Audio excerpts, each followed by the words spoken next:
Before I got here, I thought for a long time that the way out of the labyrinth was to pretend that it did not exist, to build a small, self-sufficient world in the back corner of the endless maze, and to pretend that I was not lost, but home. But that only led to a lonely life, accompanied only by the last words of the already dead. So I came here looking for a great perhaps, for real friends in a more than minor life. And then I screwed up, and the Colonel screwed up, and Takumi screwed up, and she slipped through our fingers. And there's no sugarcoating it. She deserved better friends. When she fucked up, all those years ago, just a little girl terrified into paralysis, she collapsed into the enigma of herself. And I could have done that, but I saw where it led for her. So I still believe in the great perhaps, and I can believe in it in spite of having lost her. Because I will forget her, yes. That which came together will fall apart imperceptibly slow, and I will forget, but she will forgive my forgetting, just as I forgive her for forgetting me, and the Colonel, and everyone but herself and her mom in those last moments she spent as a person. I know now that she forgives me for being dumb and scared and doing the dumb and scared thing. I know she forgives me, just as her mother forgives her. And here's how I know. I thought at first that she was just dead, just darkness, just a body being eaten by bugs. I thought about her a lot like that, as something's meal. What was her, green eyes, half a smirk, soft curves of her legs, would soon be nothing, just the bones I never saw.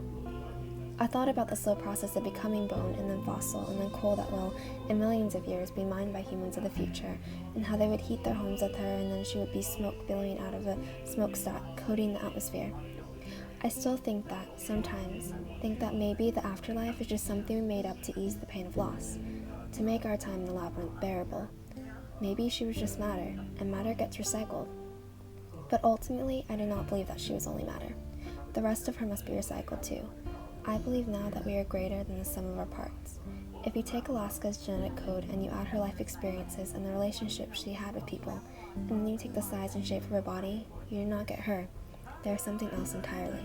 There is a part of her greater than the sum of her noble parts, and that part has to go somewhere, because it cannot be destroyed. Although no one will ever accuse me of being much of a science student, one thing I learned from science class is that energy is never created and never destroyed. And if Alaska took her own life, that is the hope I wish I could have given her.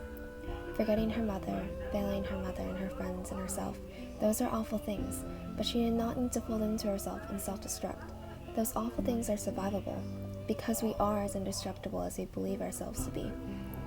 When adults say teenagers think they are invincible, with that sly, stupid smile on their faces, they don't know how right they are.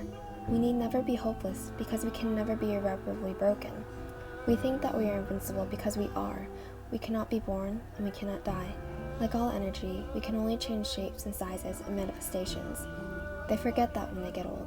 They get scared of losing and failing. But that part of us greater than the sum of our parts cannot begin and cannot end, and so it cannot fail. So I know she forgives me, just as I forgive her. Thomas Edison's last words were, "It's very beautiful over there." I don't know where there is, but I believe it's somewhere, and I hope it's beautiful.